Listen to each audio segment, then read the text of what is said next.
Sometimes you wake up and everything feels off, like you are watching your life happen to someone else. Everything that is happening around you right now, it all feels like a dream. Maybe you are part of a movie, much like The Truman Show or The Matrix, or you are stuck as an NPC in a video game. This is called Maya, explored in Hinduism ages ago. Nothing is real.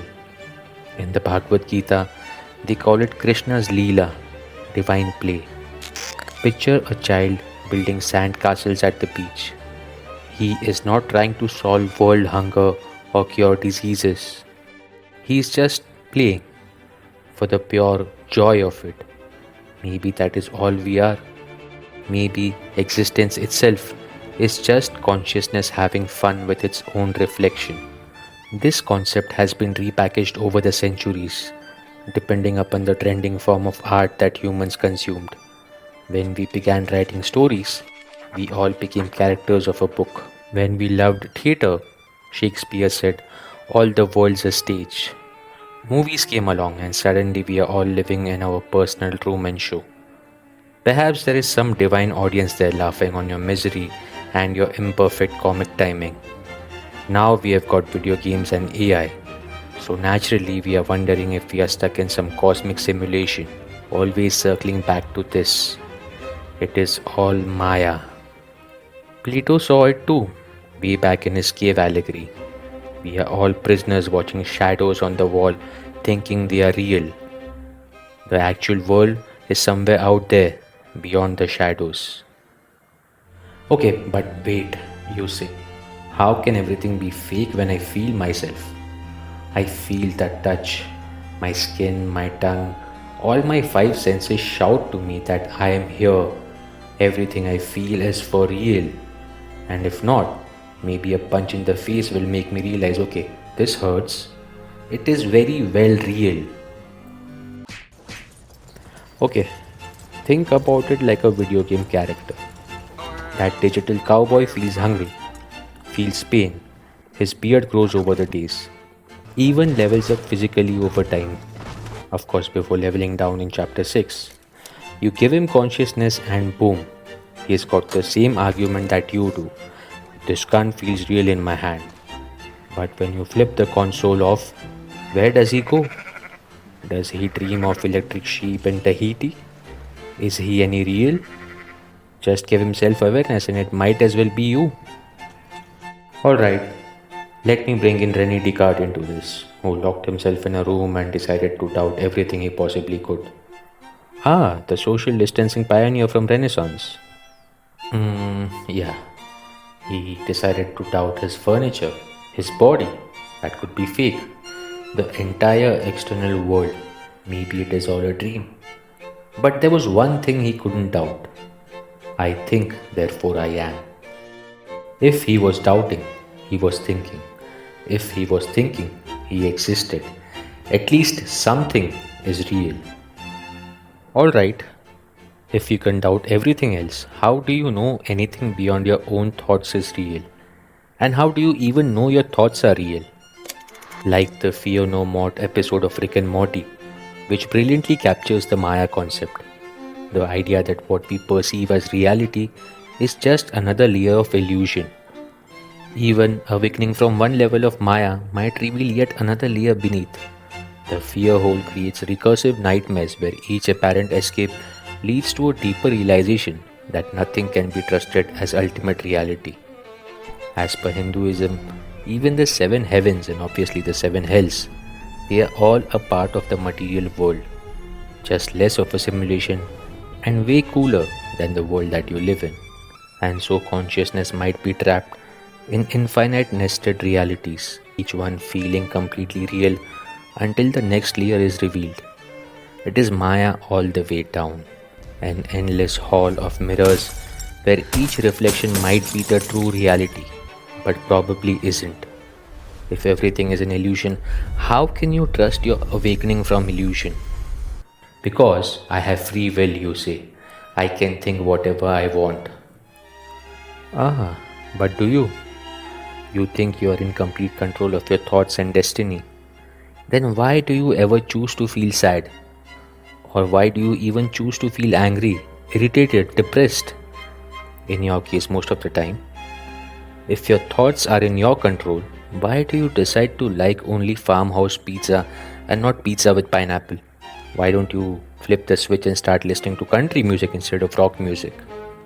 Your taste, your reactions, your thoughts, they are all brewing in this biological soup of brain chemistry and years of experience you have had no control over. There's a series of events in the outside world throughout your life that shape the way you think and look at things, which ultimately decide the way you react to things. You are basically a meat computer running code you did not write, reacting to inputs you did not choose, and yet you swear you are the programmer. Can you even beat the Instagram algorithm? If you had real free will, wouldn't you just stop scrolling? But here we are, 3 hours deep into reels about cats wearing tiny hats. Okay, if I have no free will, you say, if I'm just an NPC coded to fill the open world, or if I'm just a conscious video game character controlled by some 12-year-old player in another realm, why do I even do anything? Let us just plant ourselves on our sofas and consume more of Maya in the form of television and video game. I can murder someone tomorrow and tell the judge my mind is not in my control, and you should rather punish the one controlling my joystick. Where would that land me? Even that choice to sit around is a part of the simulation's parameters. You are not breaking free of anything by doing nothing. You are still playing the game by just picking the ideal option. The illusion of free will keeps the system running. Whether you get up and chase your dreams or binge watch shows all day, both are actions within the coded reality. The simulation doesn't care what you pick, it just needs you keep interacting with it. So, sitting on your sofa isn't some grand rebellion against a lack of free will, it is just another move on the board. Now, about your murder scenario, you say you could kill someone tomorrow and tell the judge, hey, my mind is not in my control. Punish the one holding my joystick. The joystick of your brain, that is. Well, nice try, but that is not how this works. Within the simulation, consequences still exist, and they are built into the rules. The judge, the laws, the jail, they are all part of the same Maya, the same game. Just like gravity, they don't care about your philosophical argument because the system assumes free will, even if it is an illusion. You would still end up in prison, facing the fallout of your actions. The simulation doesn't let you opt out of responsibility just because you have peeked behind the curtain. It is designed to keep spinning, free will or not. Okay, so what do I do? If nothing is real and I have no control, then what is the point of anything? Should I just embrace the void and start a goth phase? Quite the opposite though. In Hindu philosophy, the purpose of Maya itself is to give the illusion of the material world. And recognizing Maya isn't the end of the story, it is the beginning. You are supposed to wake up. We are all Neo. We are all the chosen ones. Those who realize the world is Maya detach themselves from their actions and thoughts. These are not my thoughts. They are just clouds passing in the sky. Weird recommendations on the Instagram feed. They are just phenomena happening. I choose not to let them affect the way I think and the way I act. But hey, stop. You just said there's no free will. Now you are telling me I can choose not to be affected? Make it make sense. Welcome to the paradox, my friend. It is like a philosophical plot twist that would make M. Night Shyamalan proud. Even in Maya, you have the will to escape it. You must realize that the world is an illusion and the only reality that exists is the supreme consciousness. Our goal, as said in Kashmir Shaivism, is Pratyabhijna, realizing that I am one with Shiv himself. When we realize that we are actors in a play, do we attach ourselves to everything happening within the play? Let's say we play the role of a victim of a murder. We act as if we are dying and feeling pain, but in reality, We are only acting it without feeling any sort of real pain. Our soul is the actor, our body the character. We listen to the body, and hence we have no free will, because the character's story is after all scripted. As for the actor, in this case the soul, it is an individual entity, not confined to that particular story or stage. Listen to the soul, and you remember you are just performing. We are drops in an ocean. He is the ocean. Our purpose being to escape this matrix and reunite with the Brahman. Or think of it like an open world video game, but with more meditation and fewer train robberies. You can wander around, dress up your character the way you want, spend way too much time on strange missions. But the main storyline, that is already written. You can go all the way around, whatever has to happen will happen. Murphy's Law. If it is coded, you will end up in that particular job, relationship, or situation. If it is coded, you will escape the most probable death scenarios and then die to the unlikeliest of things. And this brings in karma, the honor system that tracks your choices not just in this playthrough, but across multiple lives. And so goes the cycle of samsara. So, do we have free will or not? Yes and no. It is the philosophical equivalent of the Schrodinger's cat. Some and very few things are in your control. The rest of it is not. But I don't like this. Some absolute god figure pulling all the strings, serving up irresistible illusions and then telling us not to taste them. That is not God. That is a cosmic bully with a twisted sense of humor. So you do not believe in God. You rather hate Him. What if I told you that you are the God? Aham Brahmasmi. I am Brahman. The non-dual schools of Advait Vedant and Kashmir Shaivism, God isn't separate from you. You are God, just temporarily forgetting it. Like an actor so absorbed in playing Spider-Man, they forget they are actually Peter Parker and try to web swing to work. The illusion isn't punishment. It's like a cosmic game of hide and seek that God plays with itself. The suffering isn't cruelty. It is what eventually wakes you up. Like how a nightmare about showing up to work naked wakes you up and you appreciate your pants. Still don't buy the cosmic angle? Fine. You're already living in illusions created by social media algorithms controlling what you see. Corporations manipulating your desires through ads. Politicians spinning narratives. Economic conditions controlling your job options. Technology transforms your world faster every day. Cultural stories program your values. Environmental factors mess with your health. The average person navigates layers of manufactured reality which rivals any metaphysical maya. It's okay if you don't want to believe in a cosmic illusion. But how real is your world anyway? It is engineered by those with power and money. And when someone offers you a path out of this manufactured reality, you suddenly question them.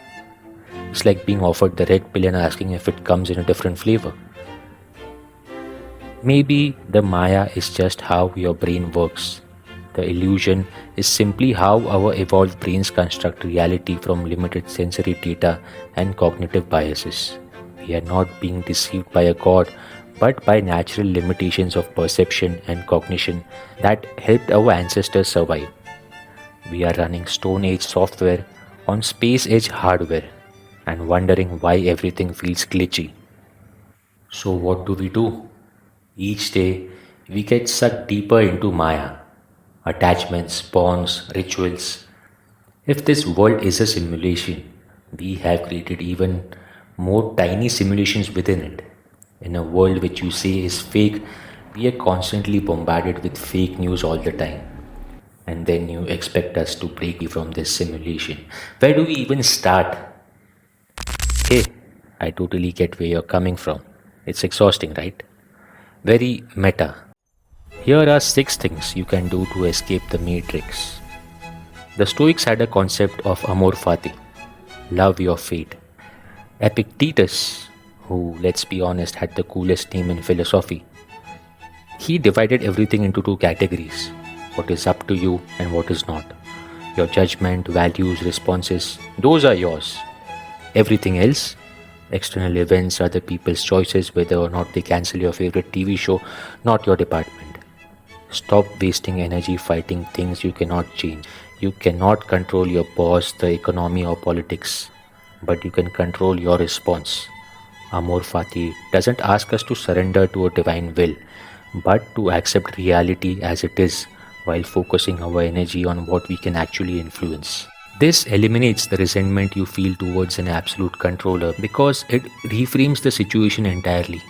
There's no need for a cosmic puppeteer, just the recognition that fighting against unchangeable circumstances creates additional suffering. Will you be the person who screams at traffic or the person who uses traffic jams as meditation time? Then, in Karma Yoga, you do your best work and then let go of the results. When you stop being paralyzed by fear of failure or intoxicated by dreams of success, you actually become more effective. It is like being a professional athlete who has stopped caring about the score. Paradoxically, that is when you start playing your best game.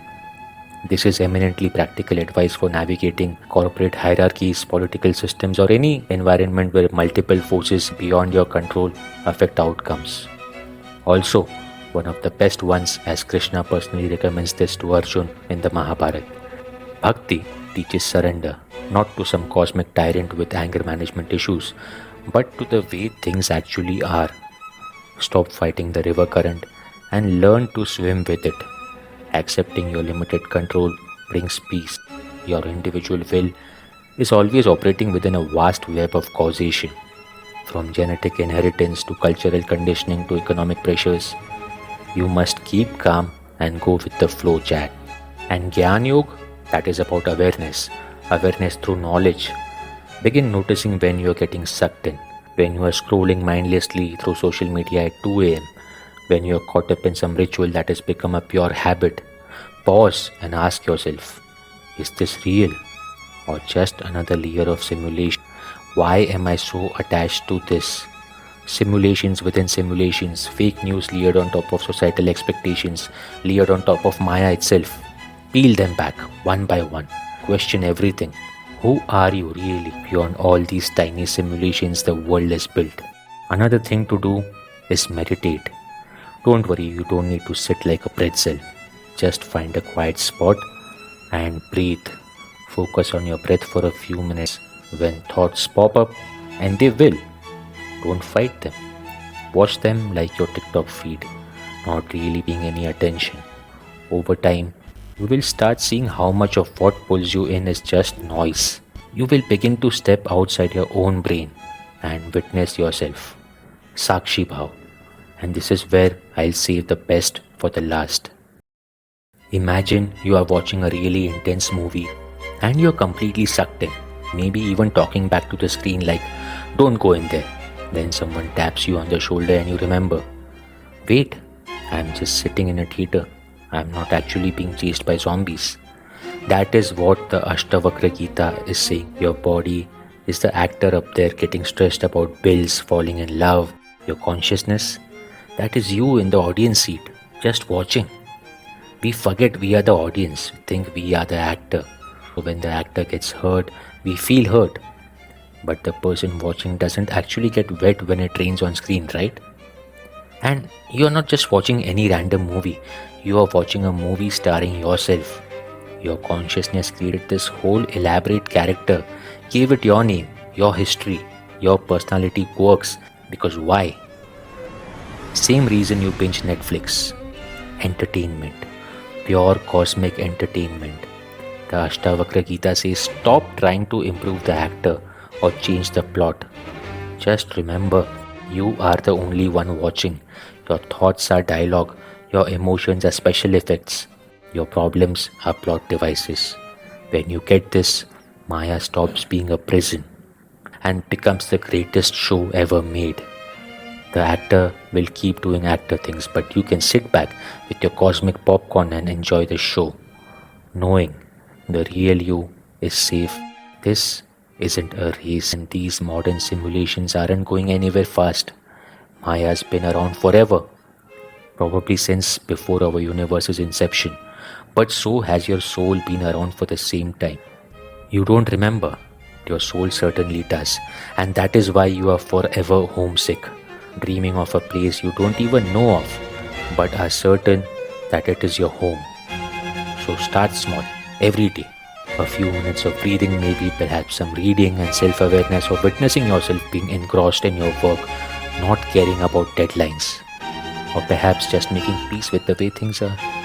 You are already ahead of the game just by asking these questions. That is huge. So, right here, right now, take a deep breath. Yes, right now, I'll wait till you hit that subscribe button. Okay, good.